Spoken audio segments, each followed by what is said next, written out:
If you had pointed a gun at me and asked me to predict this year's NBA Finals, you could only shoot half the bullet. Because I knew damn well OKC were going to make this Finals. But my God, what a run we're witnessing by the Indiana Pacers right now, bro. Hats off to all of them. I'm not actually going to take the hat off. But hats off to Tyrese, Pascal, Miles Turner, all these guys. Neesmith, even Nemhard, bro. Nemhard, Clampin, Jalen Brunson. Key to that series right there.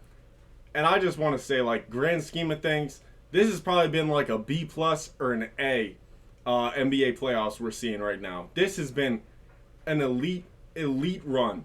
Even though, like, we know OKC is probably just going to end up fucking running away with this whole thing, it's still great to know that, when the stars pass on, KD, Steph, all of them, LeBron, we will still get great basketball. Don't worry.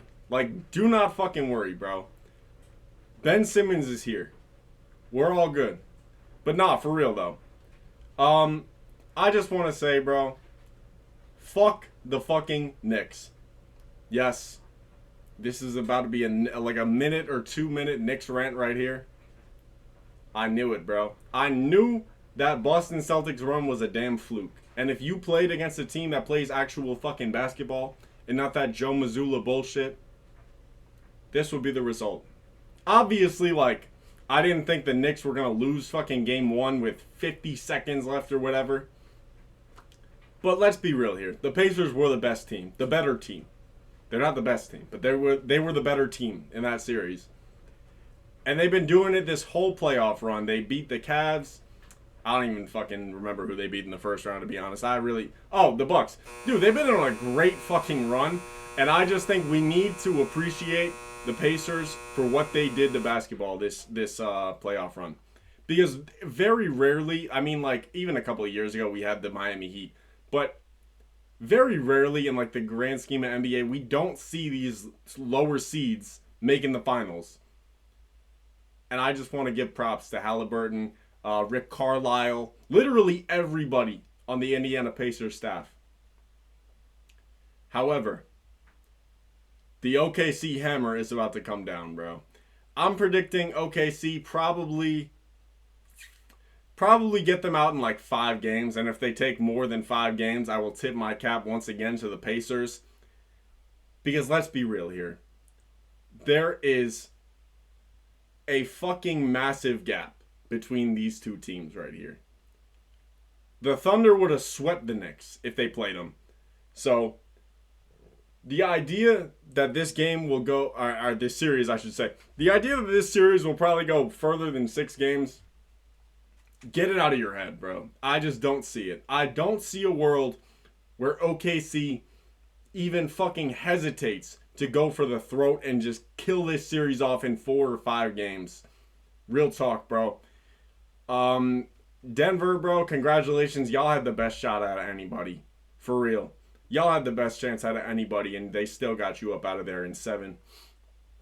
So, I think we should just start preparing for OKC to win this shit. Preparing for the parades and whatnot. Get your airplane tickets. Do what you gotta do. Because as far as I'm concerned, this shit is a wrap. But it should be good basketball. Because both these teams play fucking tremendous basketball. Once again, though, I am fucking beyond worried for the Indiana Pacers in this series with just the defense that OKC plays in contrast to the Knicks, bro. It shouldn't even be close, bro. It really shouldn't even be close. Comparing Cat and Mitchell Robinson to Chet and Hartenstein is, as they say, night and day, bro. That really is like a night and day fucking comparison. Chet and Hartenstein are like the upgrade. They are the upgraded version of Cat and Mitchell Robinson. And then you have Shea, like, don't even get me started, bro, on Caruso, fucking Wiggins, all of these guys, bro. So, I think OKC's got them beat in depth, but what they don't got them beat is this shit right here. That's the heart, if y'all couldn't tell. I think Indiana definitely got more heart. They got so much passion it just fucking flows throughout the stadium when you see them play. Everybody is involved in this playoff run that the Pacers just had. But unfortunately, all good things must come to an end. You feel me? This is not me hating at all. Like, I think the Pacers are great. I think Tyrese Halliburton, honestly, might have just entered himself in the top 5 conversations this offseason with the way he's fucking played this playoff run. Unbelievable talent. I know we didn't get Eastern Conference Finals MVP. You could suck my balls. Pause. My bad. But for real, though, if you don't think Tyrese Halliburton is him, you are watching the back of your fucking TV, bro. He is elite. Elite talent. Far better than fucking Jalen Brunson. I don't care what anybody says, bro. Jalen Brunson is mid as fuck compared to Tyrese Halliburton. And I think Jalen Brunson's a great player. But when you compare him to a player like Tyrese, buddy, this is like the closest thing we got to fucking Steve Nash or Magic Johnson in the NBA right now. Hold me on that. Hold me on that. You can clip this if you want to, bro. That's facts. That is facts. Tyrese Halliburton compared to Jalen Brunson. Obviously, I mean, he dubbed him twice. By the way, shout out to Jalen Brunson, bro. Last time they played an elimination game against the Pacers, he got outscored by Alec Burks. This time he only got outscored by, I think, Tyrese, Cat, OG, Pascal. Yeah, I think that was it. Just them 4. Congratulations, Jalen Brunson. You are not that guy, and the Knicks will never win a championship with you as the number 1. They better off fucking selling the load for Giannis Antetokounmpo this offseason. That's their only chance. Only fucking chance. Right? Because the fact that he left $100 million on the table. He took a massive pay cut to build this garbage ass team where they're still leaning on him. Every fucking time their back is against the wall, they're still looking at Jalen Brunson. So why did you take the $100 million pay cut, my guy? Why did you do that? I think there's a chance they could get Giannis this summer. They don't really have many assets to move. I mean, shit, there's far better teams that he could land on that I think he would be happier and the organization would still be in a good place. But if the Knicks do go for Giannis, they are all in. They were all in before, but now they are all like chips on the table, fucking debit cards, gift cards for Smoothie King on the table. Like everything is on the table if they go and get Giannis. So obviously it's a fucking risk. But I think Giannis makes them a fucking contender. So why wouldn't you do it? Why wouldn't you trade? I guess the package that I was seeing on Twitter were like Cat, Tyler Kolek, and fucking 2 pick swaps and a first. Like, I don't think the Bucks would even take that. And yet you still have Knicks fans in the replies like, no, we cannot get rid of Kolek. Buddy, this is Giannis Antetokounmpo. This is the best player in the fucking world. All right? Put me down, like, clip that again. Clip that once again. The best player in the fucking world, Giannis Antetokounmpo, is on the trade block. And you are not willing to trade away Tyler Kolek, bro. Get real. Get, like, dead ass, bro. Get with the fucking real world.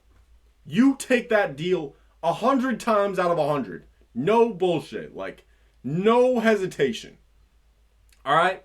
I hate to make this into a Knicks video because I really think Giannis just checks all their boxes and makes them into a contender. But we'll see, bro. The Knicks will be the Knicks. Honestly, I'm fully trusting them to run it back because they are literally, for my soccer fans, they are literally Arsenal in the NBA, bro. Just so much fucking arrogance, so much blind confidence in the fan base that, yeah, the front office can just do whatever, and I think the fans will just be happy anyways. Hell, they're happy they just beat Boston. They're just happy they beat Boston, bro. This is why big market teams are hit or miss, because you have fucking big market teams that don't realize they are big market and have to raise their standards. You have to raise your standards as a Knicks fan, bro. Why are you tweeting about, oh, what a great season. I am so happy. I am so happy, bro. You haven't won a championship in 50 fucking years, and you're on here tweeting about, oh, what a season. What a great season. You should have at least, bare minimum, made the fucking finals. With the Indiana Pacers, like, on paper, obviously, yes, no one could have predicted Neesmith would go fucking 8 for 9 on threes in game 1 and hit about 3 or 4 of them shits in the last minute of the game. But my God, how can you just sit back and say, what a great season we had? Oh my God. No, this is not what you're supposed to do, bro. You're supposed to be fucking angry. You're supposed to be mad at the front office for trading 5 first round picks for Mikal fucking Bridges, who you're probably going to have to extend on a max contract, and you're going to be fucked if you do that. Right? Like, the money that Jalen Brunson left on the table is now going to be taken up by OG and Mikal. So, I don't know how you can be so fucking cheerful and so happy and so joyful as a Knicks fan. Going out in such fashion. In classic Knicks fashion, by the way. You choked game 1. You reinvented the definition of choke in game 1. You lost game 2. The series was gone, bro. Heads should have been rolling by then. But no, you still see Knicks fans on Twitter, bro. Oh, what a great season. Oh, we were the better team, matter of fact. We were the better team. Get the fuck out of here with that. Miss me with that. I'm sorry for making this into a Knicks rant. I'm probably going to have to change the whole title of the video and everything. But anyways, bro. Thunder in 4 or 5. Be my guest and make your pick. But I think 4 or 5 for the Thunder is light work, bro. Light work with how I'm seeing them play recently. Anyways, bro, I think OG and friends should be returning sometime this week. I don't know, bro. We all busy. It is what it is. But I appreciate you anyways for sticking around. Like, comment, subscribe, do all that shit. Or don't. I don't really care. I'm used to it. I'll see y'all in the next one.